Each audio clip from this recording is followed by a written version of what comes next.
Assalamualaikum warahmatullahi wabarakatuh. Salam sejahtera bagi kita semua.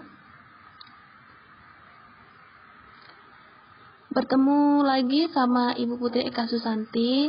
Di sini Ibu akan melanjutkan materi Jumat kemarin, yaitu Ibu akan membahas pengaruh perubahan ruang dan interaksi antar ruang di Asia dan benua lainnya. Di Eropa, perubahan tersebut telah berlangsung lama dan meningkat saat revolusi industri. Akibatnya banyak terbentuk kota-kota dan meningkatkan jumlah penduduk yang tinggal di kota. Di Asia, perubahan ruang terlihat dari alih fungsi lahan. Sekitar 50% lahan di Asia telah berubah menjadi wilayah pertanian. Banyak daerah di Asia juga berubah menjadi daerah perkotaan. Perubahan tersebut mendorong terjadinya interaksi antar ruang dalam bentuk perpindahan penduduk dari desa ke kota. Kota-kota di Asia dan benua lainnya menjadi tujuan penduduk dari desa-desa di sekitarnya. Perkembangan ekonomi yang cepat di daerah perkotaan membuat banyak peluang kerja dan kesempatan untuk berusaha, sehingga banyak penduduk desa pindah ke kota. Nah, apakah kalian bisa menjelaskan mengapa penduduk desa itu banyak pindah ke kota? Karena apa? Ya, betul. Karena ekonominya itu terbatas, serta lapangan kerja di desa itu juga terbatas, dan mungkin bisa faktor konflik lainnya. Misalnya seperti bencana alam, terbentuknya gurun, dan intrusi atau masuknya air laut ke arah daratan. Ya, selanjutnya halaman 78. Interaksi keruangan antar desa dan kota di Asia dan benua lainnya telah berdampak secara ekonomi, sosial, budaya, politik, dan pendidikan. Adapun dampak dari interaksi desa ke kota adalah yang pertama, makin beragamnya orientasi mata pencaharian dari yang hanya berorientasi pertanian berkembang menjadi industri yang memanfaatkan hasil pertanian. Contohnya seperti apa? Bisa. Selain itu apa lagi?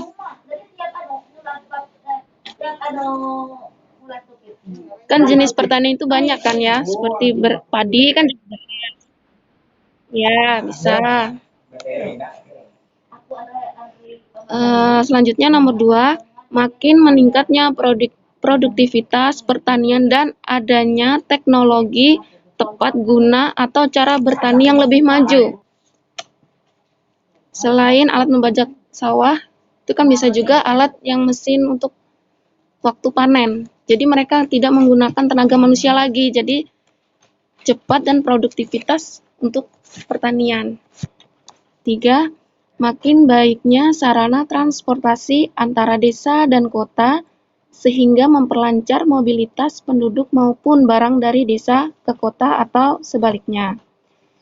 Yang keempat, budaya kota biasanya masuk ke desa, baik dalam cara berpakaian, bahasa, seni, dan sebagainya yang tidak selalu sesuai dengan budaya desa. 6, makin banyaknya guru dan sekolah dibangun desa sehingga tingkat pendidikan di desa meningkat, seperti SMA ya. Bagi kota, desa memiliki peran yang sangat penting. Interaksi keruangan antara kota dan desa membawa pengaruh terhadap kehidupan ekonomi, sosial, budaya, dan politik di kota. Nah, adapun pengaruhnya yaitu yang pertama, secara ekonomi kota memperoleh sumber daya dari desa, baik berupa sumber daya manusia, berupa tenaga kerja, maupun sumber daya alam, berupa hasil pertanian atau hasil tambang. Yang kedua, penduduk desa yang bekerja di kota sebagian tidak menjadi penduduk kota yang sukses, dan sebagian menimbulkan masalah kemiskinan di kota yang tampak dari adanya permukiman kumuh. Selanjutnya nomor 3, kota dihuni oleh penduduk pendatang dari desa yang sebagian masih mempertahankan budaya atau cara hidup di desa, cara berpakaian, dan juga misalnya mereka kan kuat dalam gotong royong, kebersamaan, dalam merangkul sesama warganya. Jadi itulah yang membuat mereka mempertahankan budaya atau cara hidup di desa. Pengaruh antar negara dapat berubah pengaruh ekonomi, sosial, budaya, dan politik. Adapun pengaruh tersebut, yang pertama, pengaruh perubahan dan interaksi ruang antar negara terhadap kehidupan ekonomi. Interaksi antar ruang terjadi karena adanya kebutuhan yang salah satunya adalah kebutuhan akan barang dan jasa yang tidak mampu diproduksi oleh suatu negara. Negara yang memasok kebutuhan tersebut memperoleh keuntungan ekonomi dari barang dan jasa yang dipasoknya. Lalu, pengaruh perubahan dan interaksi ruang antar negara terhadap kehidupan sosial, yaitu memiliki kehidupan sosial berbeda, kemudian terjadi interaksi tersebut dengan saling bertemu atau melalui media komunikasi. Yang nomor 3, pengaruh perubahan dan interaksi ruang antar negara terhadap kehidupan budaya. Saat ini berinteraksi antar ruang tidak hanya bertemu secara fisik melalui tatap muka, media transportasi dan komunikasi membuat interaksi ruang dapat terjadi lebih intensif. Kondisi ini membuat interaksi antar masyarakat dengan budaya yang berbeda semakin sering terjadi. Kemajuan teknologi transportasi juga mendukung terjadi interaksi budaya secara langsung melalui pertemuan antar masyarakat dengan budayanya secara fisik. Kan misalnya kayak di YouTube, itu kan cara berpakaian banyak sekali orang-orang yang mengikuti cara berpakaian seorang artis Hollywood, dan juga seperti makanan Cina, itu kan banyak juga ya mempengaruhi masyarakat di negara-negara lainnya juga.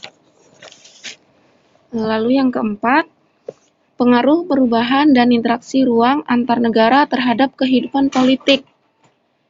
Interaksi antar ruang juga mempengaruhi kehidupan politik suatu negara, seringkali dipengaruhi oleh negara lain.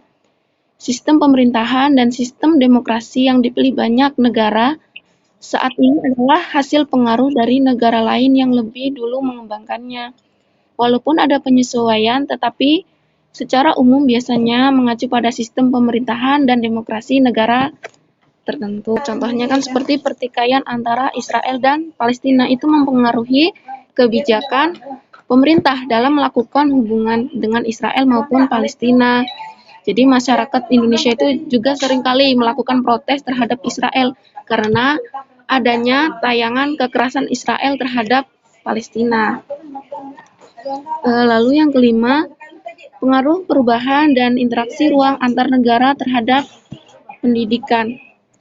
Pendidikan ini merupakan modal dasar untuk menuju kemajuan suatu bangsa. Banyak negara yang memberikan perhatian besar terhadap pendidikan warganya sehingga mereka berhasil menjadi negara maju. Walaupun demikian, sebagian negara masih tertinggal dalam hal pendidikan. Penyebabnya antara lain yaitu karena mungkin masalah ekonomi dan kurangnya kesadaran akan pentingnya pendidikan. Banyak negara akses terhadap pendidikan menjadi semakin baik karena negara berupaya memberikan fasilitas pendidikan sampai ke desa. Dan banyak juga penduduk desa yang melanjutkan pendidikannya ke kota. Misalnya kan mereka di desa itu nggak ada sekolah SMA, lalu mereka kan pergi ke kota untuk melanjutkan sekolah SMA. Dalam lingkup negara, salah satu kerjasama hubungan antar negara adalah dalam bidang pendidikan. Karena banyak negara berkembang mengirim pelajar dan mahasiswa ke negara-negara maju. Tujuannya, ada yang tahu tujuannya kenapa?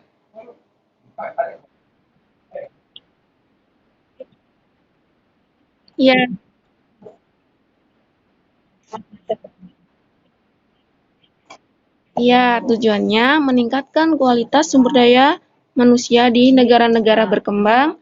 Negara maju menyediakan fasilitas beasiswa bagi negara-negara lainnya yang masih berkembang.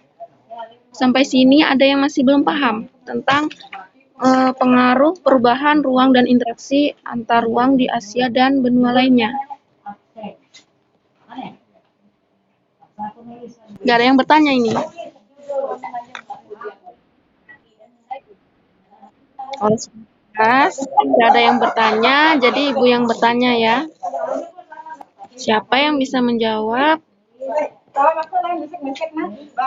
Contoh budaya kota masuk ke desa. Cara berpakaiannya itu seperti apa? Bahasanya, budayanya.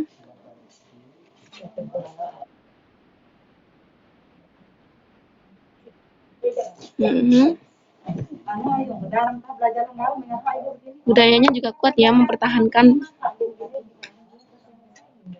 dalam misalnya gotong royong, kebersamaan. Ya, jadi contohnya itu kan dalam berpakaian, bisa dilihat kan ya, mereka santun, bahasanya sopan. Tadi namanya siapa? Awanda kelas? Nah, selanjutnya apa tujuannya kerjasama hubungan antara negara itu dalam bidang pendidikan? Kenapa? Apa tujuannya?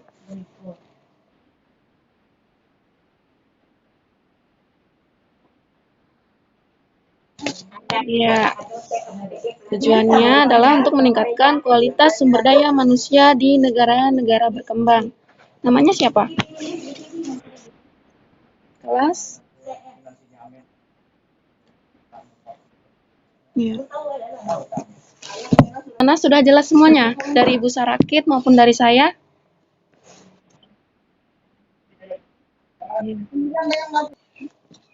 Ya, kalau sudah jelas, soal nanti saya kirim. Tolong kalian kerjakan semua, ya. Jangan sampai nggak ngerjakan, sayang nanti. Sekian dari materi Ibu. Jangan lupa jaga kesehatan.